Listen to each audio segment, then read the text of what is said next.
बिहार में 2025 विधानसभा चुनाव के नतीजे और वो भी चौंकाने वाला प्रचंड बहुमत जो देखा जाए एनडीए की सरकार को जो आया है। अब एनडीए सरकार जिस तरीके से पहले से ही दावे कर रही थी उससे भी कहीं ज्यादा सीटें आई है।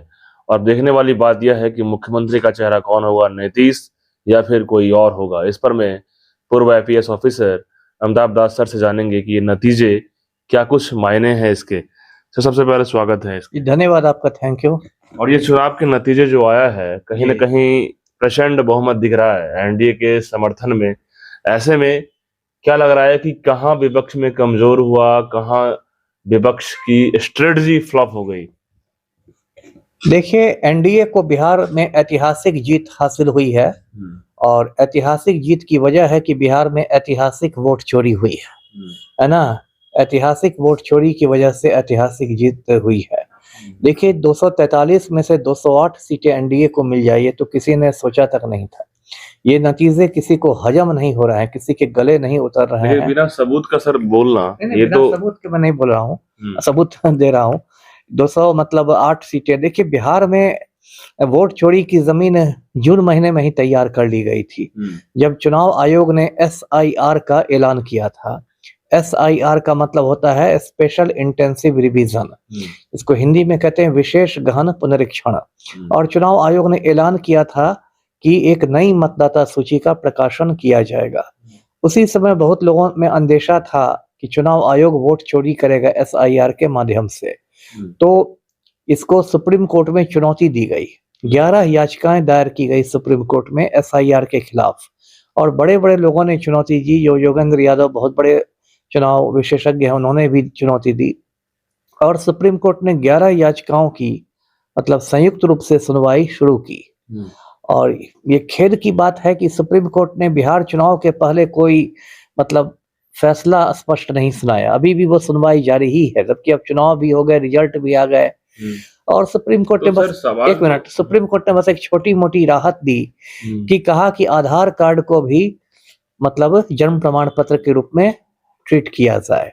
और उसके बाद जो नई मतदाता सूची निकली उसमें 65 लाख वोटरों के नाम काट दिए गए और उन लोगों के नाम काटे गए जो महागठबंधन के परंपरागत वोटर होते थे, जैसे गरीब लोग, अल्पसंख्यक, दलित, बहुजन वगैरह। और 65 लाख बहुत बड़ी संख्या है। कल देखिए, कल जो रिजल्ट आया तो भोजपुर में एक संदेश सीट है, वहां सिर्फ 27 वोटों के अंतर से एक प्रत्याशी को विजयी घोषित किया गया, सिर्फ 27 वोटों के अंतर से।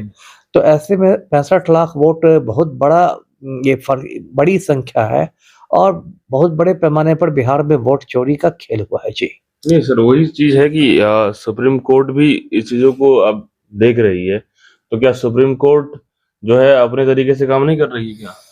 नहीं, सुप्रीम कोर्ट से तो निराशा हुई ही लोगों को कि सुप्रीम कोर्ट, कम से कम मुझे तो निराशा हुई है कि सुप्रीम कोर्ट को जिस मतलब तेजी के साथ स्पष्ट फैसला सुनाना चाहिए था वो कहीं ना कहीं नहीं सुनाया गया। और मतलब सुप्रीम कोर्ट, अब इसकी जो भी वजह हो कि मुकदमा का बोझ हो, जो भी वजह मुझे नहीं पता, लेकिन सुप्रीम कोर्ट से जो उम्मीदें थी पूरे देशवासियों को वो पूरी नहीं हुई। तो चुनाव आयोग का और मनोबल बढ़ गया। तो चुनाव आयोग कह रहा है कि पूरे देश में एसआईआर लागू होगा। तो ये देश के लिए खतरे की घंटी। देखिए, लगातार राहुल गांधी प्रेस कॉन्फ्रेंस कर करके दिखा रहे हैं कि किस तरह इस देश में वोट चोरी हो रही है। एसआईआर रिपोर्ट लेना, इसमें फिल्टर करना ही होता है ना। यदि जो चीजें घुसपैठी है उसको फिल्टर कर किया जा रहा है और जहां पे गलत है उन चीजों को आप नोटिस कीजिए, वहां पे भी सुधार होगा ना। तो एक तरफा तो नहीं हो रहा है। नहीं नहीं, वो तो कहानी बताई गई कि भाई मतलब घुसपैठियों को हटाने के लिए। देखिए, उसमें कितने सारी बातें आई। एक अजीत अंजुम बहुत सीनियर यूट्यूबर हैं, उन्होंने उसमें बिहार में काफी दौरा किया, जमीन से उन्होंने खबरें दिखाई। एसआईआर जब बन रहा था उस समय जमीनी हकीकत दिखाई कि जो बीएलओ लोग बैठे हुए हैं और सैकड़ों मतलब उनके सामने फॉर्म रखे हुए हैं और सब फॉर्म पर वो दस्तखत करते जा रहे हैं। मतलब बिल्कुल एक आप कह सकते हैं अराजक स्थिति थी और उस अराजक स्थिति में बहुत सारे सही लोगों के नाम भी कट गए। तो और अजीत अंजुम को डराने धमकाने के लिए बेगूसराय जिला प्रशासन ने उन पर ये भी कर दिया, FIR भी कर दिया कि ये अपनी रिपोर्टिंग बंद करें। नहीं सब ठीक है, SIR में रिपोर्ट में ठीक है, फिल्टराइजेशन दिख जो हुआ है, लेकिन यहाँ पे जो जनता का जनमत है उसको तो कोई चोरी नहीं कर सकता है। वही तो चोरी हुई है। नहीं यदि जनता ने जो समर्थन दिया है तो क्या इलेक्शन कमीशन के EVM में जो कैद है उसमें क्या इधर उधर आपको लग रहा है? वही तो चोरी हुई है, क्योंकि ये पहली बार नहीं हुई है। राहुल गांधी ने लगातार प्रेस कॉन्फ्रेंस में दिखाया है। इसके पहले देखिए हरियाणा में चोरी हुई। हरियाणा में अभी 10 दिन पहले राहुल गांधी का प्रेस कॉन्फ्रेंस था, उसमें तो ये दिखाया गया कि एक ब्राजील की मॉडल ने हरियाणा में 22 बार वोट दिए।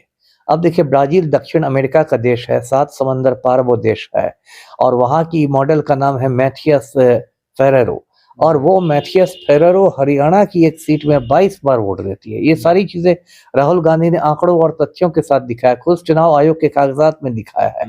और कहीं वो सीमा के नाम से वोट देती है, कहीं स्वीटी के नाम से, कहीं सरस्वती के नाम से, कहीं कमला, कहीं बिमला। तो इन लोगों ने तो मतलब एक क्या कहा कि मतलब मजाक बना दिया है चुनाव का और लोकतंत्र का बिल्कुल गला घोटा जा रहा है। तो क्या लग रहा है? आप देखेंगे कि हमला होता है चुनाव आयोग पर और बचाव करती है भारतीय जनता पार्टी। तो क्या तो कहीं ना कहीं दोनों में मिली भगत है। क्या लग रहा है कि इस तरीके से इलेक्शन कमीशन और SIR रिपोर्ट सब चलता रहेगा तो सरकार तो बनती रहेगी एनडीए की, वही हो रहा है। तो फिर विपक्ष जो है कहीं का नहीं रहेगा, यही चिंता का विषय है। अभी देखिए बिहार का रिजल्ट आया, उसका देखिए बंगाल में, पड़ोसी पश्चिम बंगाल में बवाल हो गया कल से, क्योंकि फरवरी महीने में पश्चिम बंगाल में भी चुनाव है 2-3 महीने बाद और चुनाव आयोग ने कहा कि वहां भी SIR होगा।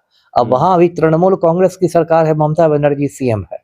अब उन लोग को इस बात की चिंता हो गई है कि जो खेल बिहार में खेला गया है वही खेल वहां खेला जाएगा बंगाल में। वहां ममता बनर्जी ने अभी कुछ दिनों पहले सड़क पर, कलकत्ता की सड़कों पर हजारों लोगों के साथ प्रदर्शन किया।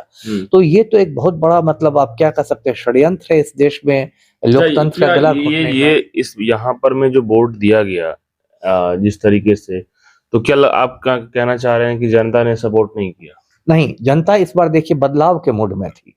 राहुल गांधी ने, आपको याद होगा, वोटर अधिकार यात्रा बिहार में की थी 17 अगस्त से 1 सितंबर तक। उसमें देखिए जन सैलाब उमड़ा था। प्रशांत किशोर कर रहे थे बिहार बदलाव यात्रा, उसमें जन सैलाब उमड़ा था। बिहार जन सैलाब उमड़ना अलग चीजें हैं, वोट में कन्वर्ट होना अलग चीजें। लेकिन जनता के देखिए, जनता बदलाव के मूड में ये थी क्योंकि लग रहा था कि 20 साल बहुत होते हैं और पलटू राम की दिमागी हालत पर भी बहुत सवालिया निशान हो रहे थे। मैं भी ग्राउंड रिपोर्ट पे गया था, तो सबसे बड़ी चीज है कि सर महिला और बुजुर्ग तो क्लियर फिगर था कि नीतीश कुमार को ही दे रहे हैं, क्योंकि बुजुर्ग को पेंशन, महिलाओं को 10,000 रुपये, ये बात क्लियर फिगर था कि नीतीश कुमार को दोबारा इस चीजों को देखते हुए दे रहे हैं, कंफर्म था। जहां तक युवा की बात है, युवा में जगह की होती है, लेकिन ओवरऑल तो बात यही आ रही है कि एक बार लोग एनडीए के पक्ष में इस बार फुल गए हैं। जहां तक SIR की बात है, इस पर में जांच करवाना चाहिए। आपको क्या लग रहा है? देखिए जांच कौन करेगा, है ना, जांच कौन करेगा? चुनाव आयोग इस तरह से मतलब भ्रष्टाचार में ये है, लिप्त है कि ज्ञानेश कुमार खुद तो जांच करेंगे नहीं, खुद वो एक हिस्सा है। अब देश में एक ही से उम्मीद थी, वो सुप्रीम कोर्ट है ना, क्योंकि वो देश की सबसे ऊंची अदालत है। लेकिन सुप्रीम कोर्ट का जो एक आप क्या कहें ढीला ढाला रवैया, मैं तो कहूंगा एक ढीला ढाला रवैया जो रहा SIR के मुद्दे पर, तो उससे तो देश को निराशा हुई। अब तो देखिए एक ही इसमें लोकतंत्र को बचाने का रह गया उपाय कि देश की जनता सड़कों पर निकले और शांतिपूर्ण प्रदर्शन करे। नहीं सर, सवाल ये भी है ना सर कि जब भी कभी आपको आरोप ये लगाने की बात आ रही है, आरोप लगाना अच्छी बात है, लेकिन फैक्ट कहाँ, जब तक गाल बजाने से तो होगा नहीं। फैक्ट जब तक नहीं रहेगा तो फिर कोई भी नहीं सुनने वाला है। ये लोग नहीं, वही है, फैक्ट रहने पर भी ये लोग नहीं सुनने वाले हैं। राहुल गांधी तो लगातार प्रेस कॉन्फ्रेंस, लेकिन ये तो मजबूती पब्लिक देखेगी ना कि सर ये फैक्ट है, ये चीजें दिख रही है, यहाँ पे घालमेल हुआ है। जब तक फैक्ट लगाना और लाना भी बहुत इम्पोर्टेंट है। घालमेल की कोशिश तो की गई। अभी देखिए समस्तीपुर में सराय रंजन विधानसभा सीट है, उसमें एक खेत में खुले में सैकड़ों पर्चियां वीवीपैट की मिली, है ना। उसके बाद जब हंगामा हुआ तो DM समस्तीपुर पहुंचे, उन्होंने कहा कि ये जो पर्चियां हैं ये तो मतलब मॉक ड्रिल की पर्चियां हैं, यानी कि जो रिहर्सल हुआ था चुनाव का उसकी पर्चियां हैं। तो उसमें भी ये नियम है कि मॉक ड्रिल के बाद जो पर्चियां होती है वीवीपैट की, उनको फाड़ दिया जाता है, उसके टुकड़े टुकड़े कर दिए जाते हैं। इसमें ज्यादा वीवीपैट की पर्चियां सलामत थी।